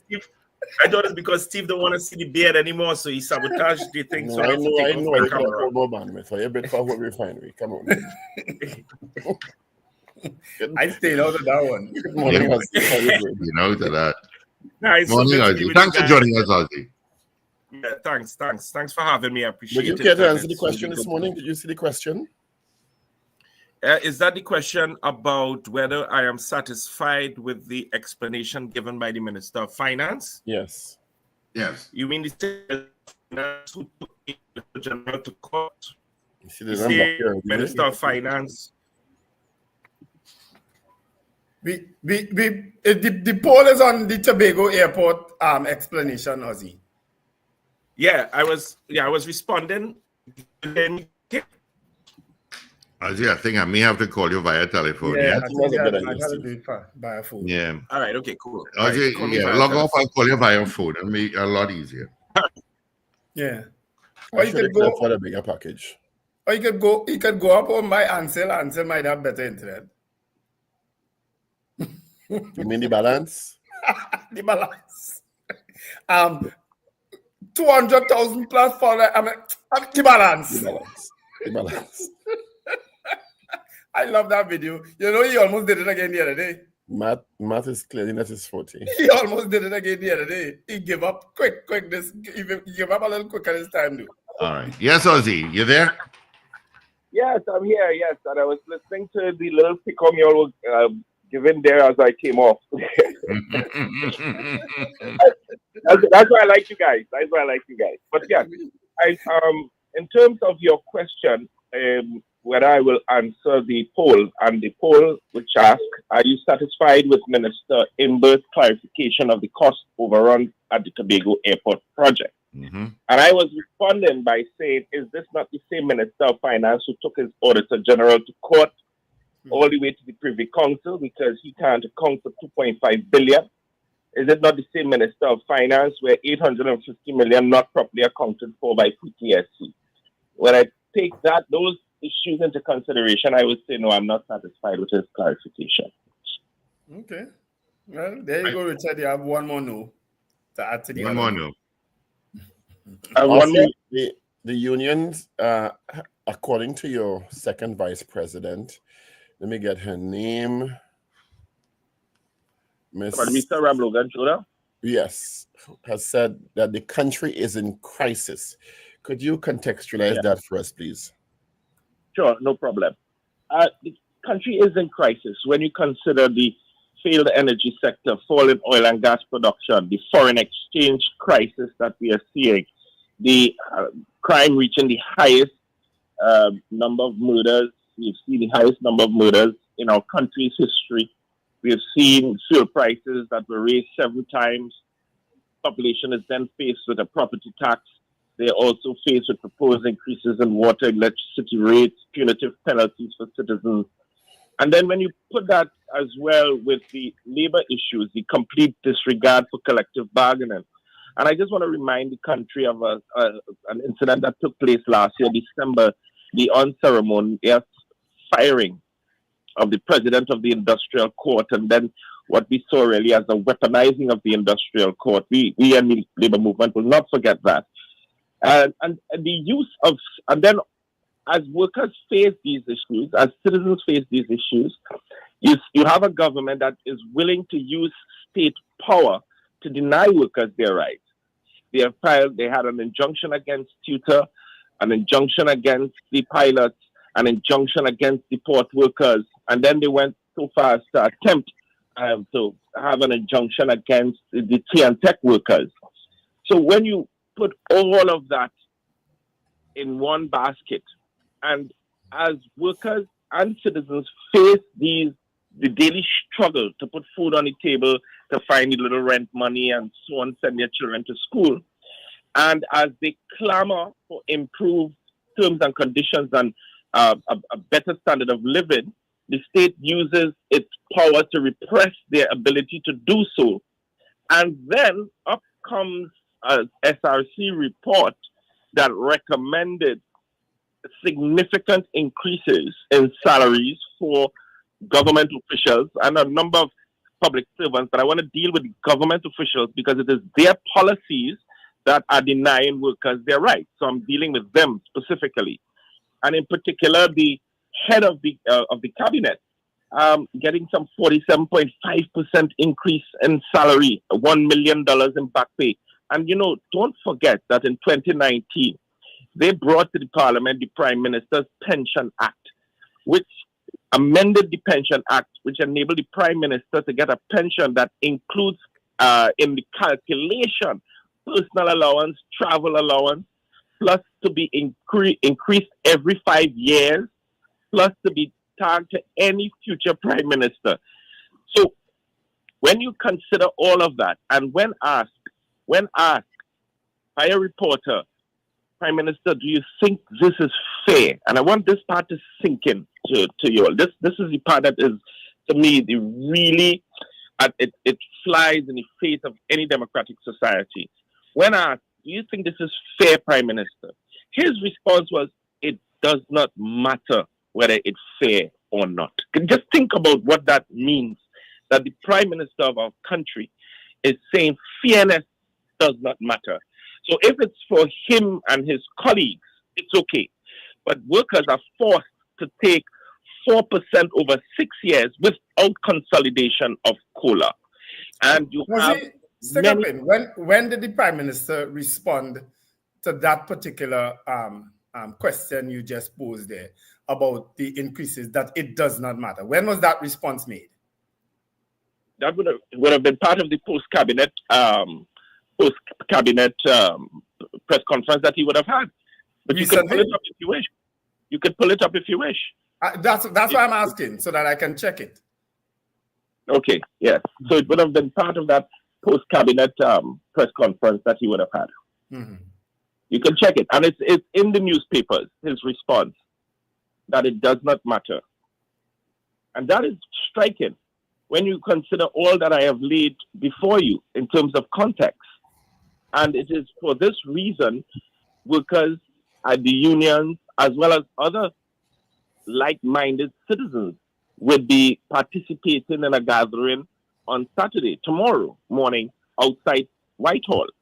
So, and Jim, if I could just ask, it may seem like a redundant question, but what is the objective of the gathering? Is it a show of discontent, and then what? Because with the greatest of respect, I have not seen these sorts of protests elicit the kinds of changes I'm presuming you want. Yeah. I hear that a lot. And let me say it to you this way. Paul, apartheid didn't end with one march or two demonstrations. Neither did segregation laws or any of the sort of autocratic regimes. It took sustained, long, very, very long, persistent struggle. So the point is that you have to take a stand when you feel as a citizen that your rights are being curtailed, when you feel that there's no longer fairness or equality within your society. So it's not to say, well, okay, I'm going to participate in one march or even two marches, but you participate in an exercising of your right to express discontent, and you're correct in your description of it, a show of discontent. Because think about it, Paul. Imagine if you don't. Just think about that for a minute. If you don't, if there's no show of resistance, then what we as a society is saying to the government, green light, please proceed. We are all finally accepted this as the norm.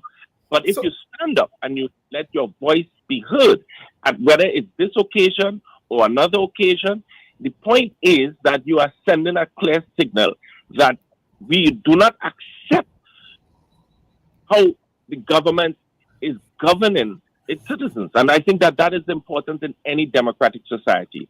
Anytime a society reaches the point where you feel that your voice no longer matters, or that if I take a particular course of action, nothing will happen, so I do nothing, I say nothing, I sit in silence, or worse, I complain on social media, on TikTok and IG and Facebook, although that has its place, but you get an opportunity to put feet on the street to say, no, we will not accept this type of injustice and unfairness. It is unfair. So, Ozzy, let me ask this. If based on what you just said, that apartheid didn't end in one day and so on, and you have to keep going, is it then that this is about stopping this particular prime minister and government? Or if another, let's say the government changes and you have a new government, is it that, and they implement the same thing, is that you'll be okay with it then? I'm trying to follow your logic. Well, because this was done, the increases were done in 2013 under the previous government, and I don't remember anybody making the kind of noise that they're making now. Well, I'm sure you would agree that a lot of that noise would have been exercised in 2015. So to suggest that we simply accepted that which took place between 2010 and 2015 would be historically inaccurate, right? Mm-hmm. And that's the point. And let me come back to you where you were attempting to go. This is, I want to give again, I give the context in which it's not just the SRC's recommendation was accepted and all is well in TNT. That's not it.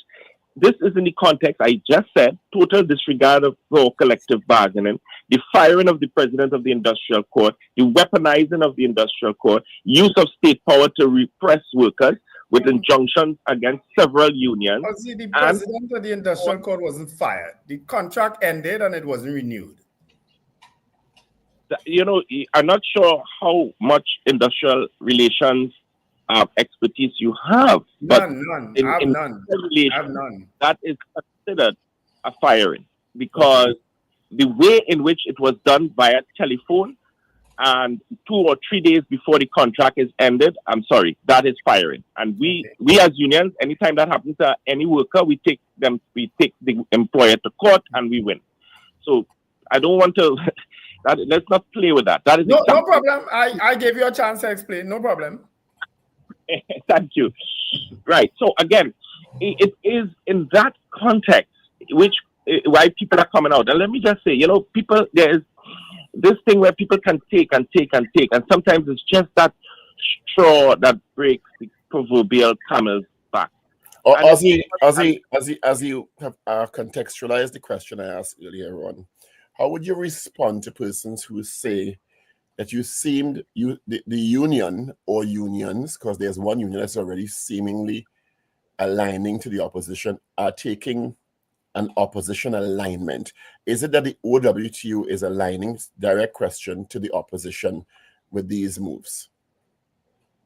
No, I mean, this move has nothing to do with party politics. Just think about it for a minute, again, with the context. That has nothing to do with party politics. That has to do with a government or an executive arm of the state using state power to repress workers' rights, imposing upon them very unfair and unjust terms. And when they attempt to speak out or express or exercise their right to protest, they are being served with injunctions. That has nothing to do with party politics. That has to do with the fact that I, as a worker, being treated unfairly. And whilst I'm being treated unfairly, I can't speak out because I have an injunction. And then I'm watching the government officials who implement the policy that repress both my ability to protest. They walking away with huge amount of increase in salaries. That has nothing to do in any way whatsoever with party politics. That is just pure. This has to do with a democratic society in which you have a large section of the population, the workers, who turn the wheels of the economy, being repressed and being imposed and having been imposed upon them unfair terms and conditions. And they you mentioned democratic society earlier on. When is it was Petroshan closed down? 2018. 2018. So you mentioned democratic society earlier on. The Democratic Society of which you speak went to the polls in 2015 and voted for the PNM. And then again, after Petroshan was closed in 2020 and voted for the PNM. What would you say to those persons who made a democratic choice and despite the demonstrations of the unions, still chose to vote the PNM back into power? Democracy is not just about elections.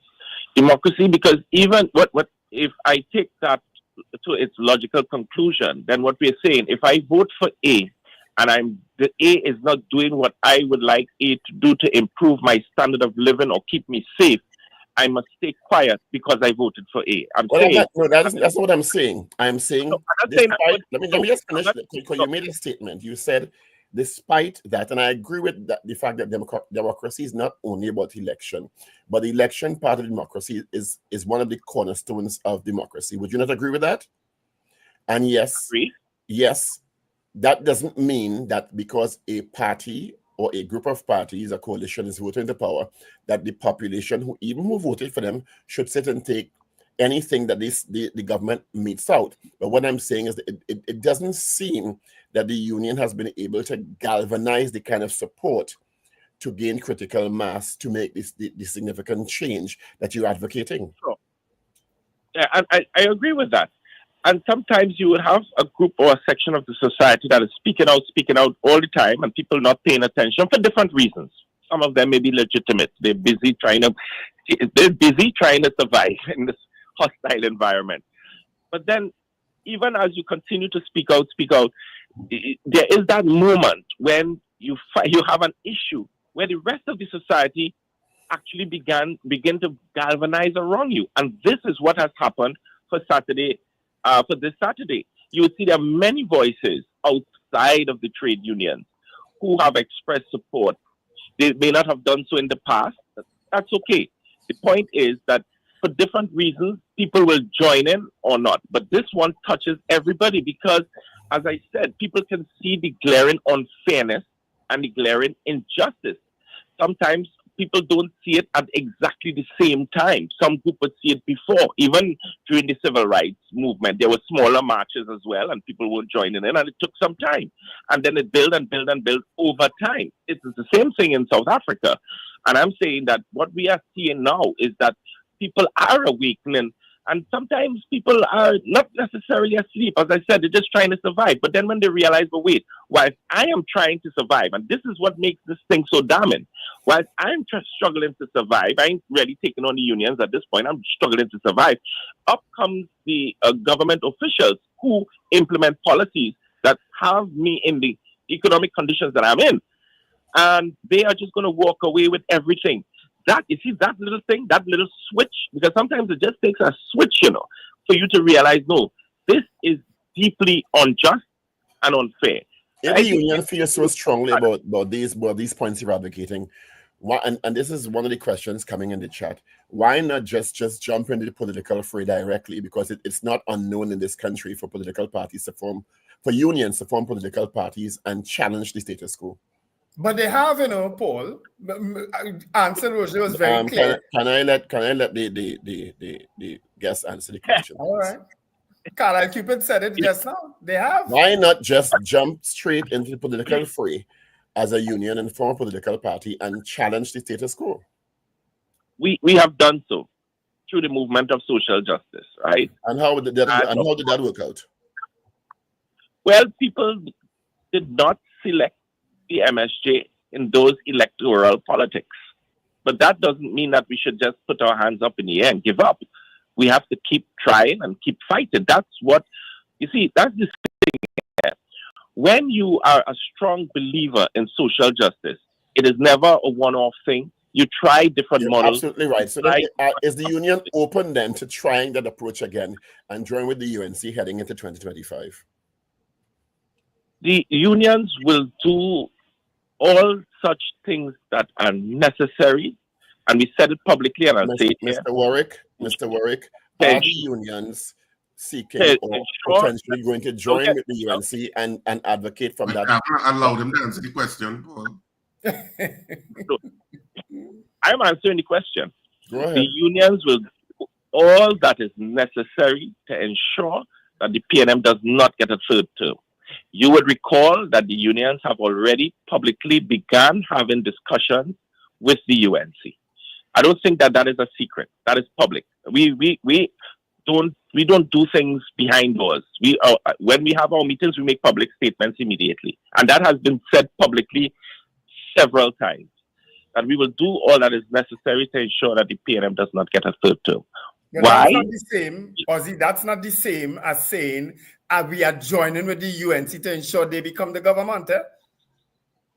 Because there are several other parties. Is it that you have joined the UNC or you're joining these other parties? But how could you not? That is exactly what I'm saying. But I'm not sure how I say it. Okay? So the unions have joined with the UNC.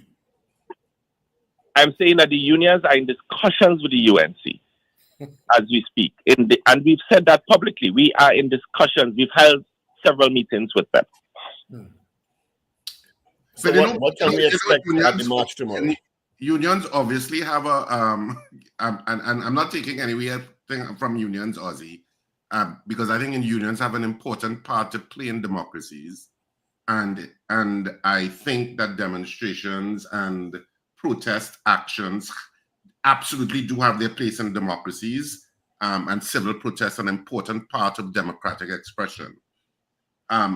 But I remember in 2015 when the unions were upset with the then UNC, who eventually exited office. There was much remonstration, and I think you all had coffins and all bobblies and stuff like that. And then, of course, under the iteration of the PNM government, you all also had remonstrations and bobblies along the government. So it's like unions are loyal ultimately to unions, and they will be opportunistic in terms of the politics to get where they think their rights lie. Would that be an accurate statement? That's a very inaccurate statement. Unions' loyalty is with the country. And let me explain. Because your interest could lie with the country. How you perceive the country. The loyalty is with the country. When a government begin to do things that are against the interests of the people, and we speak out, and we engage in exercising our right to protest, etc., as you said, part of our democratic rights. That is because we are expressing our dissatisfaction with the policies of that government. And I'm not sure how that can be translated to mean we're loyal to just unions. So that means that if a government is doing things that are inimical to the interests of the people, that we should just stay silent. Or if when we express ourselves... I'm not saying that you're loyal to unions, you're loyal to the interests of the unions. Well, we are loyal to the interests of the country, and we believe, and if you listen very carefully to the statements, the actual content of our statements, we don't just simply say down with the government. We give very, very clear analysis. We look at the fall in the energy sector, fall in oil and gas production, fall in the revenue. We have a forex crisis. We have crime reaching untold levels. We have had fuel prices raised 7 times, property tax. So in the face of all of that, when we speak out and we protest, that means we are being loyal to that's our interest. You understand what I mean? Just think about that for a minute, because then you're saying that these things that I just outlined to you is not happening, and that we are delusional, and we are just loyal to our interests. So that everything is nice, but protesting. But that's not the case. You all know that.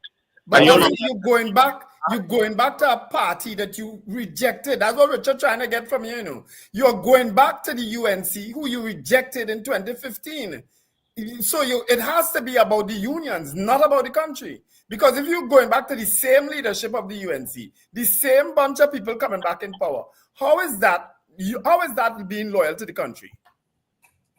Because I just outlined, because, you know, you making that statement in the absence of everything I just said, you know, you completely park that aside, that the fact that people are suffering. I mean, I don't understand how we could just ignore it. I'm sorry? You're saying people are suffering? The evidence that's coming out lately doesn't show that, eh?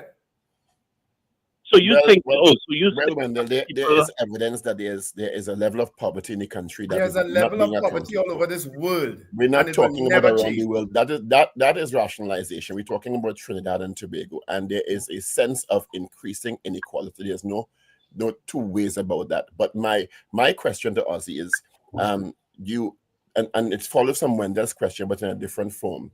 There was an amalgamation in 2010 that was successful in getting into government.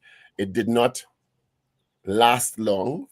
Many felt that the UNC didn't treat the coalition partners well. The partnership was voted out for many reasons, including allegations of corruption. And it goes back to my earlier question: why then are the union satisfied? Because you see in discussions with the UNC that the UNC has transformed itself enough out of its iteration in 2010 to 2015 to make itself a viable, more bona fide potential government for the country? Or are you just going back to the UNC because you feel that's your only vehicle to remove the PNM? And if that is the case, why don't the unions, as has happened in the past, form their own political party and advocate to run the country in that way? Again, we have done that, Paul, and our party still exists. But I find it very strange that we seem to insist on straying from what is a real current situation of unfairness and injustice. I don't think I strayed from that. I made it very clear that I disagree with Wendell in terms of inequity in the country and that sort of thing. I didn't stray from that. I'm saying that if that is the case, and I accept in part that is the case, are the unions satisfied that joining with the UNC is the way to move the country into the realm that you're advocating for? And if you think so, and you feel that you have the gravitas, why not just then go it on your own and form a political entity to ask the country to let you run the country? Let me answer that by saying, listen, in the end, we believe that we need a strong mass movement in order to shift the country in a particular direction. And that is what Saturday is about. Saturday is not about party politics. Saturday is not about who joining who. Saturday is actually about providing a space and an opportunity for the mass movement, which is the organized unions and unorganized workers and genuine citizens who feel that there is a high level of unfairness and injustice in the country. That is what Saturday is about. And with that strength, you are able to bring about the changes that you are talking about. And if that strength grows over time, then it really does not matter which political party is in government. What matters is that the people are able to show their strength, their public strength, to shift government policies in a direction that can improve our standard of living. That's all. That's what it is. And you see, we have to be able to think deeper and think deeply along those lines if we are to see real change in Trinidad and Tobago. And that is what Saturday is about. So the How would you unions at respond the to end of the those day who willing to suggest that? compromise. Go ahead, Wendell. So I'm saying the unions at the end of the day, Ozzy, are willing to compromise themselves and their belief in their political party to get rid of a government. I am saying that the unions are staying firm to the principles of social justice. We stay firm to that, not compromising. If we were compromising, Richard, we would be having no activity on Saturday. We would have simply just stayed silent in the face of all those things I've just outlined to you. And the fact that we are not staying silent in the face of all those things that I've just outlined at the start of the program and during the program tells you that we are actually uncompromising in articulating that there is a high level of injustice and unfairness in the society, and to bring some level of fairness and justice, we need to have a strong and vibrant mass movement. That is the way history works. That's how it has always been. That has been our legacy. That is uncompromising. That is uncompromising. If we had gone silent, if we had gone silent, you guys would have been beating up on me here this morning. No. But the fact is that we continue to be uncompromising in the face of all that is happening and providing a voice for people who don't have a voice or who have a voice and afraid to use it. And I think that's important, because there are many people with grouses in whatever way they see, and they feel afraid to speak up for whatever reason. Sometimes people are afraid to exercise their civil rights in terms of saying that I disagree. And so I think that's why I think unions are important in terms of that. In terms of the march on Saturday, is it that you mentioned not only unions, you mentioned citizens coming out. Has there been any feedback that the unions are getting that? Yes, we've had excellent feedback, and we think that a lot of citizens beyond organized trade unions are going to come out on Saturday. I think people, as I was saying earlier, people didn't galvanize the wrong unions for different reasons, but I think this latest straw, this proverbial straw, people felt it as a slap in their face, as a real sign of absolute arrogance. So we expect to see a number of people coming out. But let me just go back to something you said, and it's something I think about a lot. Why do people not speak out? And you know why, too? You know why? In a polarized society like ours, when people actually speak out on something that is just plainly unjust and unfair, people jump on them and must try to pack them into a camp. And that's why they don't speak out, because they are afraid that if they speak out, they'll be labeled X, they'll be labeled Y, you'll join in them, So they say, you know what they do? As typical Trinidadians, they say, see, me, not me, I ain't saying a word, because I ain't want nobody labeled. And that is sad. But you all don't have that issue, Ozzy. You all clearly aligned already. Democracy. And that's what makes unions courageous, because we speak out even when people blast us, people criticize us, people try to put us in one camp, people say, oh, in the face of all of that, we still provide a voice for the voiceless. And do you think the trade union movement continues and consistently speak out even in the face of adverse criticism? And that is what a freedom fighter is about. Do you think the trade union movement is united at this time? Hello? Do you think the trade union movement is united at this time? Ozzy? Hello? Ozzy? Hello? Yeah, Ozzy, you hearing us now? Hello? Yes. Hello. I don't know what happened there. Something you see if it looked like Hello? Yes, Ozzy. You're hearing us now.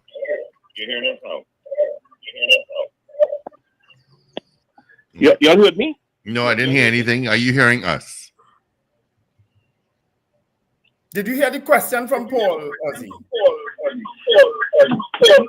No, I'm not hearing you through the phone. Well, let me But call you back. You hearing us anywhere? Are you hearing us from any source? Yeah, let me call him back.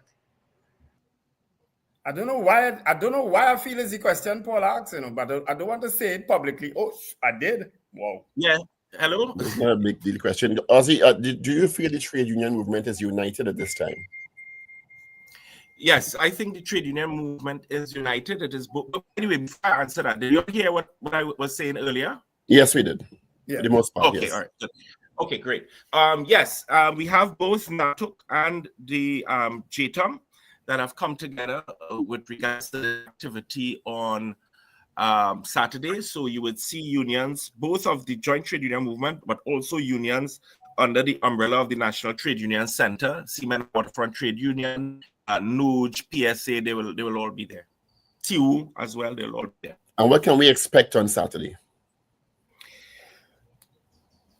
I think we expect to see a fairly good response, not just by the public, and we would expect to hear different announcements from the different leaders and a sort of pointing a way forward, because I did say that this is not meant to be one-off. This is meant to be part of a campaign along, and what could be a very difficult campaign. And so we continue our struggle for fairness and justice. Will you be allowing politicians on the platform to speak? As we speak, You're breaking up. Yeah, hang on, Ozzy. I'll call you back on your phone. From where he was? Yeah, he went back to our online. It's So the same device that Yeah, hello? Pastor Brown. yes, Ozzy. I'll call you on your phone.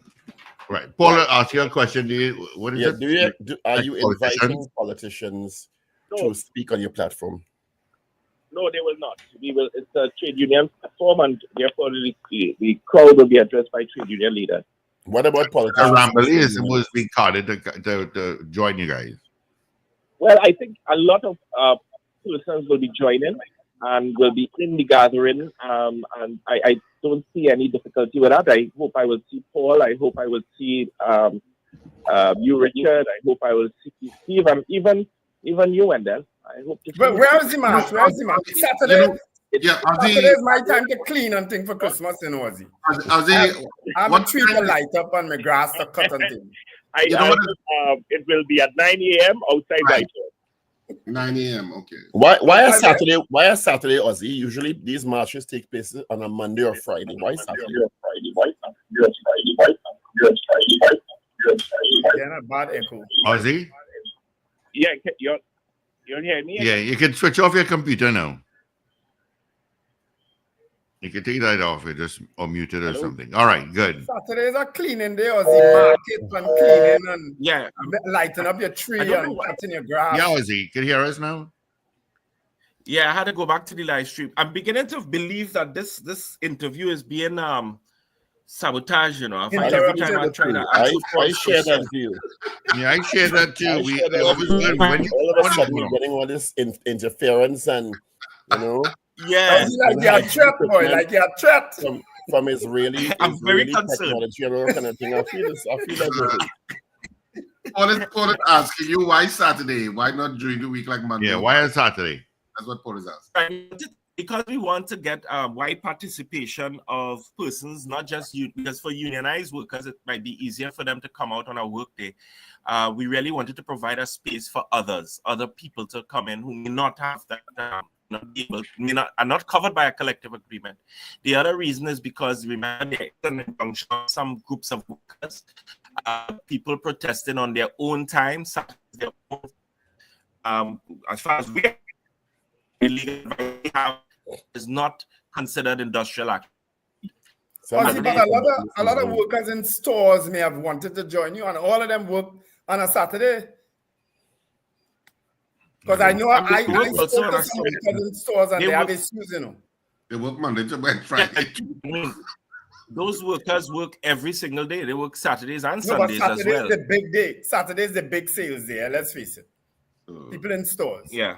Saturday is the biggest. I mean, we would like a day where maybe they will. See, I want your match to have about 200-300 people. You're limiting yourself to about 50. I know you would love to mobilize to come down. And maybe the day will come where we'll have a day when all workers, and the context of what that means, I will leave that there. Ozzy, I've always liked you. I've always had respect for you. I can't say the same for some of your other people in the union, but you in particular, I've always respected you. You've always come across as a respectful, decent union person, as opposed to some of the others. I've never heard you gone into the gutter and describing people in all kind of nasty ways. And I've heard that from several other union leaders. You've never done it, thankfully. Yeah.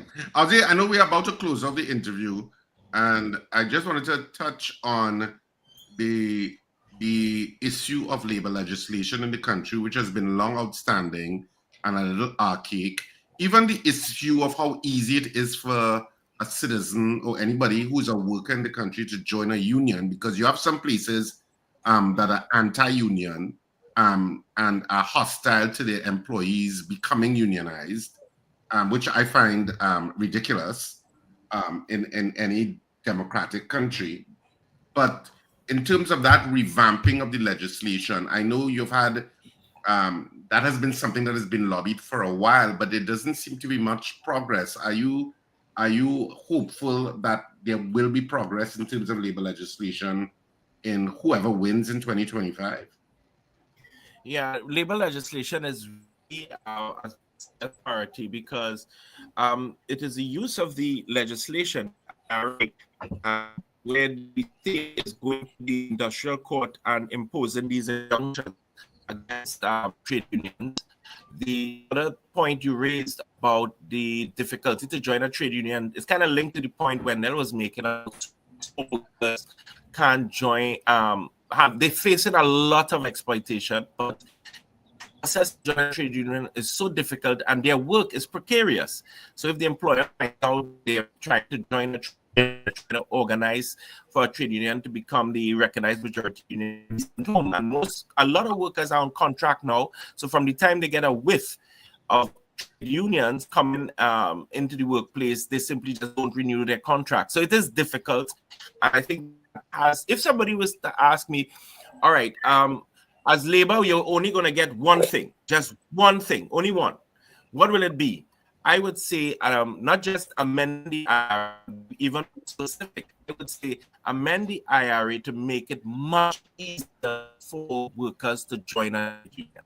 I think because, joining a trade union is really about collective power and strength in what is an unequal power relations between the employer and the worker.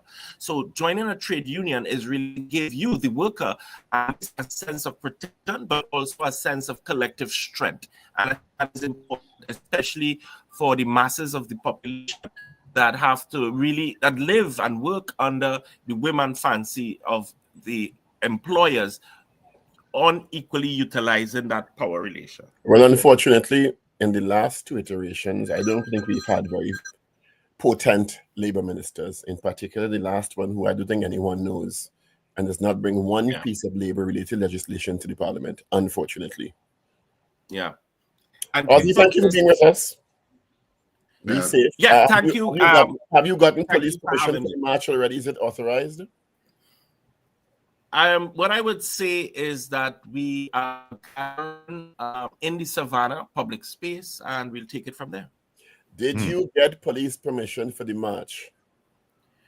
Well, we never said it was a march. I think the media said a march. We simply called it a gathering out at Whitehall. Did you get police permission to gather in large numbers? You don't need police permission. You have to inform people. I did so within the law. Law inform police of any public meeting within 48 hours of the event. I did so since I've been in touch with the police up to yesterday. I was in touch with the police and sharing information. They wanted to know who are these speakers. I sent the list, which does not include politicians, Paul. So those little details we worked out with the police. They will finalize those things. We heard half of what you said there and half we didn't hear because of the button request. Thank you for being with us this morning. He's saying it's a gather, not a march. Next time, call from a different number. We didn't call your number because clearly calling your number has some challenges. Have a good weekend. Be safe. Thank you. All the best to you, Ozzy. Thank you for having me. I enjoy the discussions that I have with you all. I really do. It's Well, you think that this exhilarating. interference is by guess and truth. This interference is not by guess. I'm sorry. Yeah. Ozzy, take care. Take care, brother. Take care. Ozzy, thanks for joining us. All of a sudden, in and out. Thank you. All the best. The phone, the hard line go on the end. Nah, something up. You're going down your conspiracy theory rabbit hole now. Between you and Wendell, I don't know who more conspiracy theorists. He definitely him. Definitely him. Because I know things that you don't know. I have access to documents that you don't Look how he's switching on now. He's trying to avoid my finger. Have a great weekend, guys. Be safe. Have a wonderful weekend. Be careful on the nation road. Look out for the young ones and remember to let go and let God.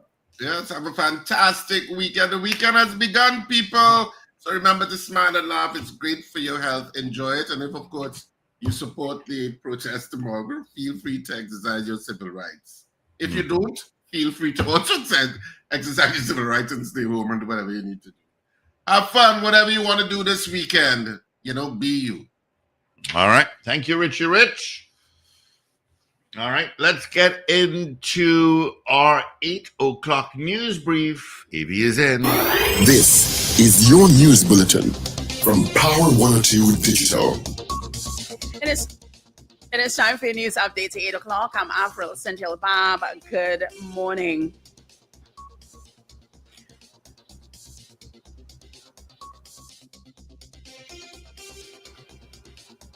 Apartheid did not end with one march. It took a sustained, long, persistent struggle. This is the explanation from OWTU's Ozzy Warwick, who spoke on the Power Breakfast Show this morning on the purpose for the union's march on Saturday and the results expected.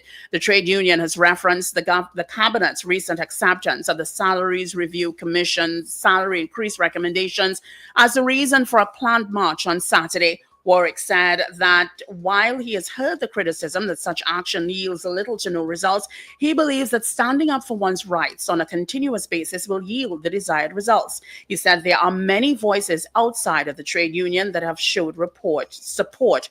He said that the population is struggling to survive and it is a slap in the face for the government to reward itself financially, given the fact that they are responsible for the present economic situation in the country.